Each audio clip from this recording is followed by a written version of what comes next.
Hello and welcome to this edition of Rays of Hope, brought to you by the Purchase Area Sexual Assault Center. I'm your host for today, Mary Foley, and I'm so glad that you've joined us. As we approach this holiday season, it's often a time that we can reflect back on what the year has meant to us. And we at the Purchase Area Sexual Assault Center are dedicated to providing rays of hope. And so we want to reflect on this season of hope and also let you get more acquainted with the entire staff of the Purchase Area Sexual Assault Center. So I think you're going to enjoy the program, so thanks for joining us. With me I have Amberly Larkins and Lori Brown, so thank you both for joining us. Well, it's been a huge year for the Purchase Area Sexual Assault Center, and January started out pretty normal, so to speak, in our world anyway, and then things really began to change in the month of March. And so our viewers may not be aware that Sexual Assault Awareness Month is March. How was it different this year? Talk to either one of you. Well, we were very excited this year to have, as part of our Sexual Assault Awareness Month, the grand opening of our Expressive Therapy Center. We renovated a building on the property to house expressive and art and play therapy types of activities for clients and families to come to the center and receive those types of services. And it's my understanding that that is the only expressive therapy of its center of its kind in the state of Kentucky. So that was a really big deal. So tell me, how was the community involved this year in Sexual Assault Awareness Month and in the opening of that center? We had an amazing response from the community, whether it was donations of time or supplies. I think that was really one of the most exciting parts about that whole process, was seeing how many people wanted to get involved and really show the clients that we work with how much they support what they're doing. We used a fundraiser selling tiles with inspirational quotes and words, and had and actually exceeded what we had wanted to in that respect. But then also just working on the project itself. With contractors and plumbers and electricians and just general people, whether it was landscaping, everybody just really chipped in and helped make that dream a reality. And Amberly, what are your thoughts on, you've been with the center a while now and you've participated in Sexual Assault Awareness Month in a variety of ways. So this year, to see that all come together from the Expressive Therapy Center side, what was that like from your perspective? I think it was overwhelming to see the community response. In other past years we've had ceremonies at the mall and those sorts of things, which are good and exciting as well, but just people really pulled up their sleeves and got in there, and there was all kinds of people buzzing around and made some new connections in the community, and it was just really overwhelming response and gratifying as well. I think that would give me hope, and it did give me hope at the center, but I think what was probably one of the most hopeful things about it is that we didn't feel alone as a group in this work, that we felt like people really paid attention to what we do and to the importance of having a place for people to come and heal. So that was really, I guess, a monumental moment, because it has been a vision of the center for how long, Lori, would you say the Expressive Therapy Center has been a vision? I'd say it was probably about 2 years ago when we first started talking about trying to find some extra space, to expand what we were doing. Yeah. And so we did continue some of the same activities, though, of Sexual Assault Awareness Month. So Amberly, talk to me about some of those activities that we did. Well, to raise awareness, of course, we did programming in the schools, educational programming, and particularly in one high school in our community, we got involved there. And the kids, we had a club going there over the year, a club of kids who wanted to raise awareness about violence in their schools and hopefully make a difference in their own schools. So that club really took on Sexual Assault Awareness Month. They formed a committee. Those kids on the committee distributed awareness materials throughout the school that month. They raised money. They did an art display. And then also we were recognized at the state level at the Sexual Assault Awareness Month kickoff in Frankfort as a innovative program, local program. So that was really cool as well. Yes, that sounds very exciting, yes. So Sexual Assault Awareness Month was in March, and we don't have a lot of time, so I want to move right through the year. So then we hit the summer. And so what did the summer bring for the center? One of the biggest changes, I think, to ever come to the Purchase Area Sexual Assault Center, we were approached back in the spring by the Cabinet for Health and Family Services and asked if we would assume the designation as the Regional Child Advocacy Center. So we did begin way back in March, I think, preparing for that to take on that designation in July. We were already providing a lot of those services. I think that's why we were approached. But it did mean a lot of work, I think, on the part of our staff and then just other people that we're working with to expand those services and then add additional services. And so those additional services included forensic services, medical exams, and then just continued therapy services for children. Right. So it sounds like, though, if we're going to explain this to the viewer, we would basically say that we've become the trauma center for all ages for 8 counties this year. So tell me where we are right now. Well, we're providing services on a much wider and larger scale. Mary, I really think that we are in a position to be the experts on sexual abuse and assault. I really see us moving forward not only to continue to expand the services and refine what we're doing, but also to work in more of a training capacity with professionals in the area who are also working with these same clients and families in other ways. Wow. So that's pretty amazing in a year's time. So Amberly, take this segment out and tell us, as you reflect back about this past year, what has symbolized hope to you? First of all, with the Expressive Therapy Center and the community collaborations that we are forming and are growing stronger, it's just hopeful that we all are in this together. And it's not just us, it's our whole community, and it's really a social issue. And then also, with my new position as advocate, just hope in the justice system. You know, we've had a couple of big trials where criminals have been put behind bars, and those victims have received justice in that form.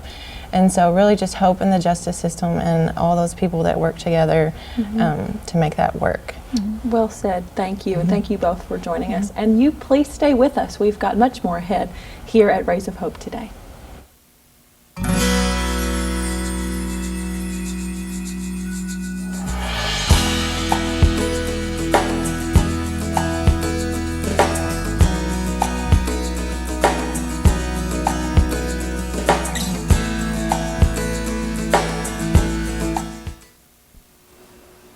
Welcome back. I have with me now Angie York. She's the Director of Education for the Purchase Area Sexual Assault Center. So welcome, Angie. Thank you. You are new to the center staff. The whole education department actually has changed. So just take just a brief moment and let the viewer just get to know you a little bit better. Okay, I came to the center with an education background, so I do have some experience, and it's been really helpful with me, I think, in getting into the school systems in our area.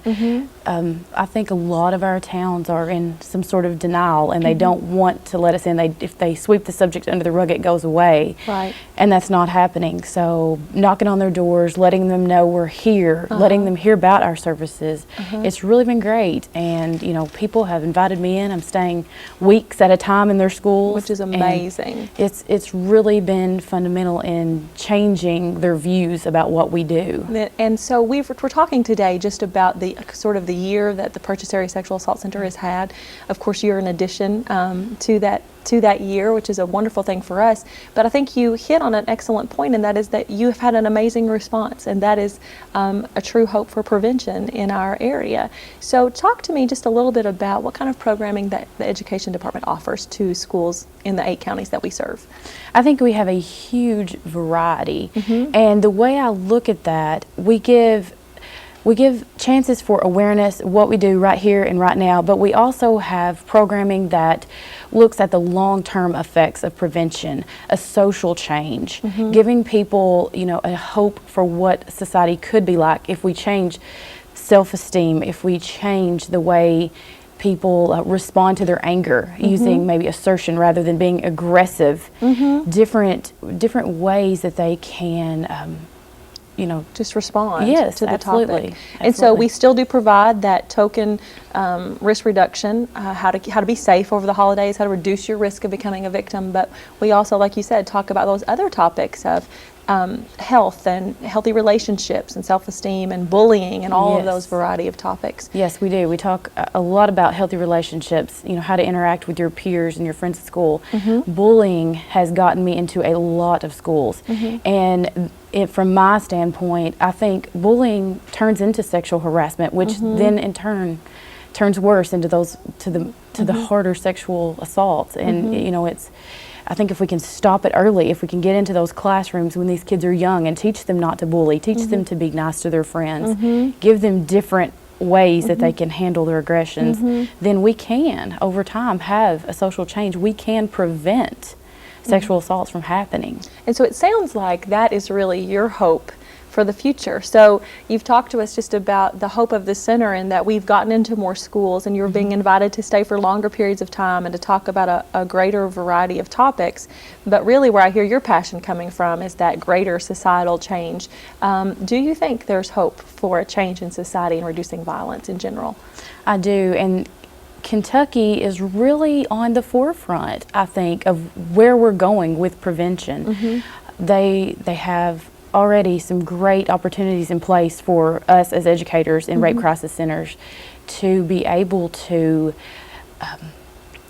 talk about change, which may not happen while I'm here, but 30 years from now, 40 years from now, before my children have children, maybe we can see a drop in the terrible statistics that I preached on a daily basis to the students in the schools. And I think that is a fascinating point that you bring up, and just sort of an FYI to the viewer, 30 years ago there were no rape crisis centers.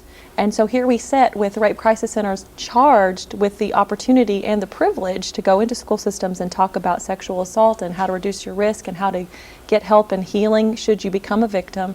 But I hear you saying if we've come that far in 30 years, if the Purchase Area Sexual Assault Center has come that far in 1 year, where can we be in 30 years? So as we close this segment on hope for prevention, Angie, summarize for me, if you have one wish this holiday season, the season of hope for prevention education, what would that hope be? My one wish, I see so many students in a day. A lot of times I might see 200 or 300 students a day, and if I can get one person the help they need to help them through something traumatic that has happened to them, then my hope has been fulfilled. I just to help that one person, small scale what we do, but we've helped one person, and over every person that can help one person equals, it adds up to be helping our nation, and it's really a small part of what can be a huge thing. So well said, and thank you so much for joining us, and we're so glad to have you on the staff of the Purchase Area Sexual Assault Center and looking forward to great things to come. And don't go away, more as we reflect on this season of hope coming up.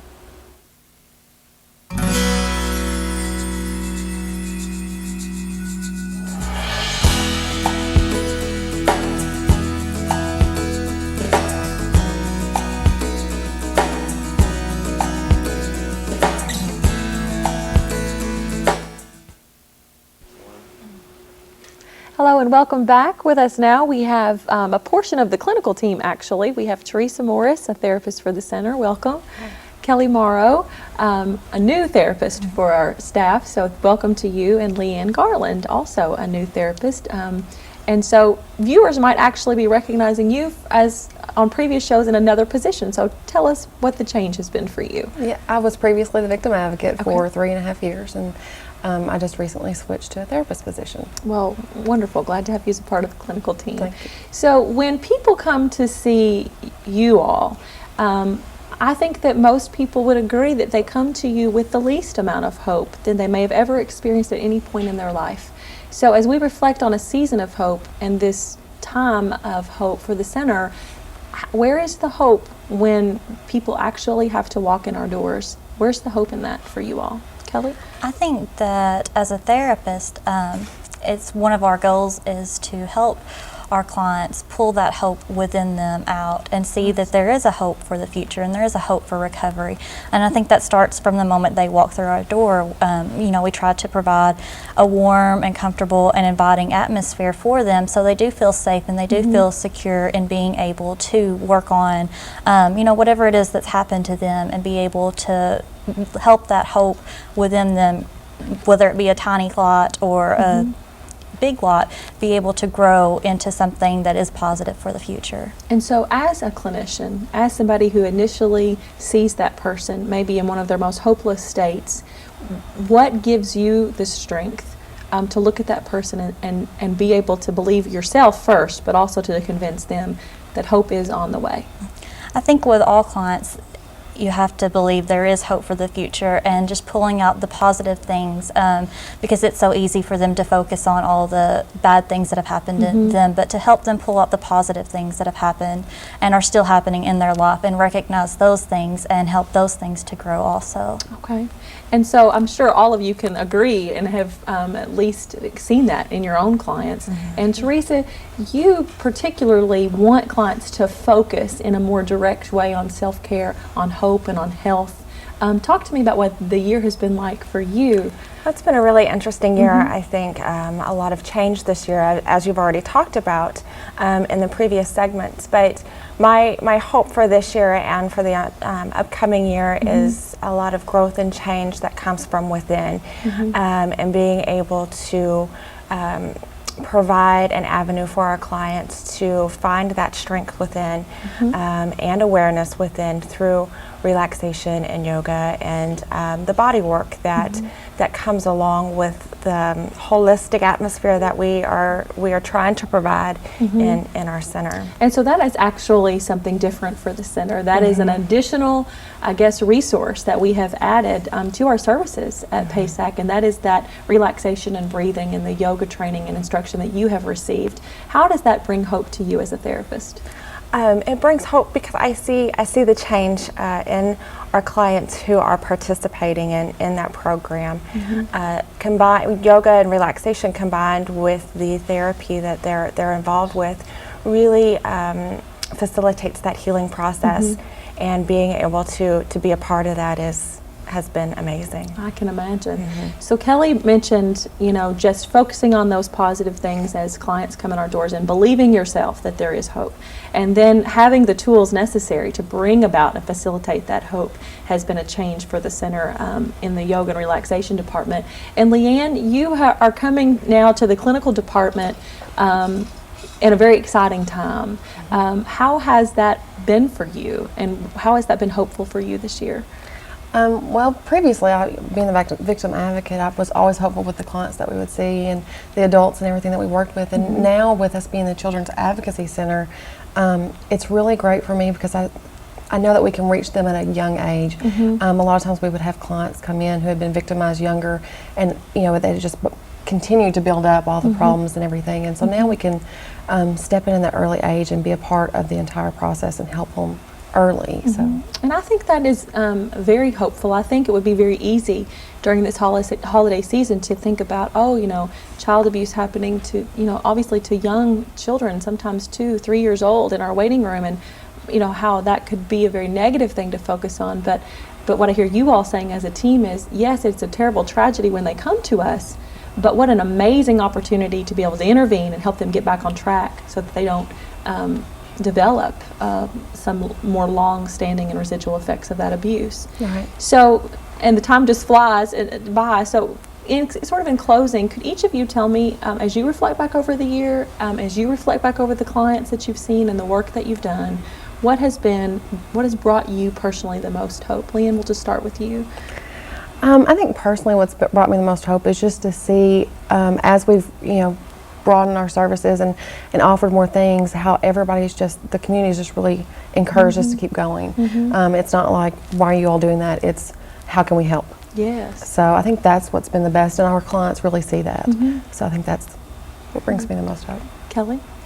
I think what brings me the most hope is the fact that we do have the Expressive Therapy Center now, and seeing clients come in outside of session times to work on something to bring into session to show the therapist, this is what I've done to help my hope for recovery grow. I think that's a wonderful thing to see them utilizing that. That's amazing to think that they would take ownership outside. It's a place that they want to be. Yeah. I think is hopeful in and of itself.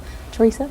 And I think what brings me hope this year is the changes and the growth that we have made as a staff, and to see how healing is so important to everybody together, and how that is passed along to our clients and to our volunteers and to our community.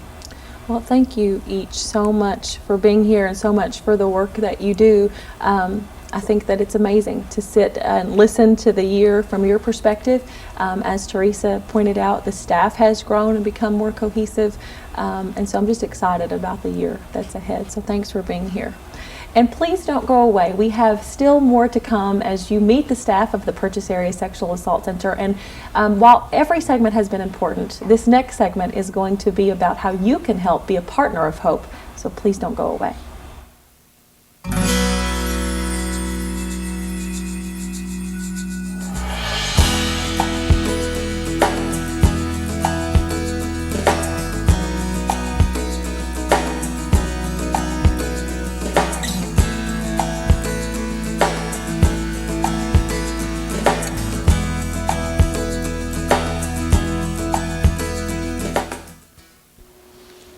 Welcome back to the Rays of Hope program. With me now I have LaQuita Kelly, the accountant for the Purchase Area Sexual Assault Center, Barbara Duber, the office manager, and Lynn Russell, the director of volunteer services. Welcome to each of you. You are often referred to as the support staff, and so oftentimes we don't get to see you all on this program and sometimes even out in the community. So what an honor for the viewers to be able to meet what I consider a very strong support of the Purchase Area Sexual Assault Center. So thank you for being here. Lynn, to this point, we've been talking about the work that PASAC does, the response of the community, but I think it's amazing how that work is not contained just in the doors of the center or any of the satellite offices, but it goes out into the community, and that's in large part because of the volunteer staff that we do have. Can you talk to me a little bit about the volunteer staff and what they do? Well, the volunteers that we have are basically the backbone of the center itself. Yes. We have volunteers that actually go out into the hospitals and meet with the victims at the hospital. They are on our 24-hour crisis line, so anybody from anywhere can call for just an ear to listen to them, if anything else. Then also sometimes they have questions about where can I go for this or that. And we have volunteers that are on that call, so nobody's kind of alone through any of it. And that's amazing. And that's our main goal there. And so actually these volunteers are just men and women in the community who have bought into what we do and want to give back. They have to go through a 40-hour training. Yes. And then they have to actually give the time that it would take to answer that crisis line or to drive somewhere. So they're giving quite a bit. They do. What have you heard about why they do that? A lot of our volunteers, what I hear is they want to give back to the community. Some have had family members that are survivors, and they do it in memory of them or in honor of them, and just because they feel blessed because they survived, they want to give to others. That's amazing. So basically it's just having a heart to give and to help and to heal. And so Lynn, as the person who has direct contact with these individuals, who trains them, who listens to them, who debriefs them after a crisis call, and having been doing that now for a while, what about just seeing, I guess, the desire of people to help other people, what about that gives you hope? I see people wanting to heal themselves, but also it comes full circle. You know, they reach out to others so their problems don't seem quite as big, and just the circle of healing as it goes from them to sometimes even me or some of the other staff members, but basically to the volunteer, to the clients, it just goes full circle of healing. And that's an amazing thought, and I think that you said that very well. And I think during this time of year, and I think you all would agree, the need for hope and the need for, I guess, goodwill is something that I think we all want to see and we hope is alive in our fellow man and fellow woman, and so you really get to see that firsthand. And I think that's an excellent point. Thank you. LaQuita, you have a very unique perspective on the need for people to give, and especially during this time of year. So what if there's a viewer watching that says, you know, I really support the Purchase Area Sexual Assault Center and Children Advocacy Center and what they do. I cannot at this time be a volunteer directly. I can't meet a victim at the hospital. I can't call the crisis line. What would you say to them about how they can partner with the hope that we provide? I would probably say, first of all, we have a multitude of ways that you can actually give back. And one of those ways would be to provide like a clothing drive or something within your church or one of your civic groups. We could use sweats and underwear for all sizes and ages and genders. So that's a quick, easy way of doing it. Also providing office supplies, copy paper, pens, Post-it notes, just general supplies that we could use that would save us from having to buy them. And I want to interrupt you there because I don't know that folks will ever grasp. I know that I didn't before I came to the center. We have a staff now of 11 people. We have three offices. Yes. We serve thousands of individuals a year, and that's a lot of paper. Yes, and it a lot is. of paper clips and a lot of pens and those sorts of things. And so that's an interesting point that you bring up, and it's a necessary and a needed point. Yes. How else can people help? And also household supplies, I mean, trash bags, any type of cleaning supply that you go out and buy one, you can pick one up for $1 and give it, to the center. That helps us cut back on our expenses so that we can help a client a lot better, provide them with another service or something.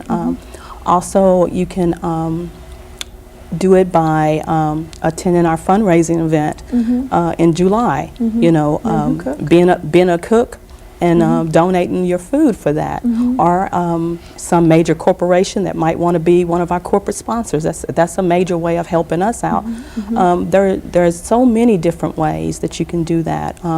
Also by purchasing a towel from us, and actually.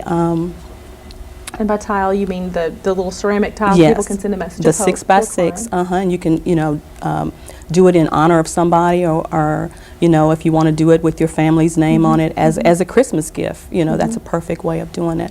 And also, then of course there's, and I didn't mean to interrupt you, but then there's the cash donation. Yes. That I'm sure brings you hope when you open up the envelope. Yes, every time I mean, even if it's nothing but $1, $5, it makes me feel great because I'm like, oh, somebody took the time out to even give, the smallest amount to them might be small, but to me it's a major amount. Thank you, LaQuita. Yes. That's an excellent thing for people to consider as they want to wrap up this year's end. And Barbara, we often say to you that you are the first person that people either encounter by telephone when they call or when they actually come into the center. And so you see clients at their lowest point as well. Right. You have something very specific to share with the audience. I do. I have a poem, and I think that this, it sort of speaks of recovery and hope. And it's called Fill the Hole. It's done by one of our clients. If I tap into the guilt and I say I won't own it, I won't for today. If I identify the shame and say it is not mine, it's not until tomorrow. All the work is not in vain, but I've been down this road before. I've beaten its paths bare and have calluses on my soles.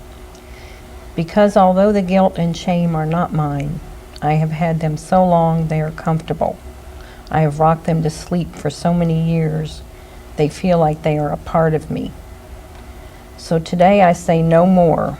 I'll give myself something else to hold. My song will be of pride and glory. I will learn hope and esteem. I have the ability to love others and see their good. For today I will forgive myself. I can give this gift to myself just as a debt I owe to another. And actually I do, for who wants to teach her child of those negative beliefs?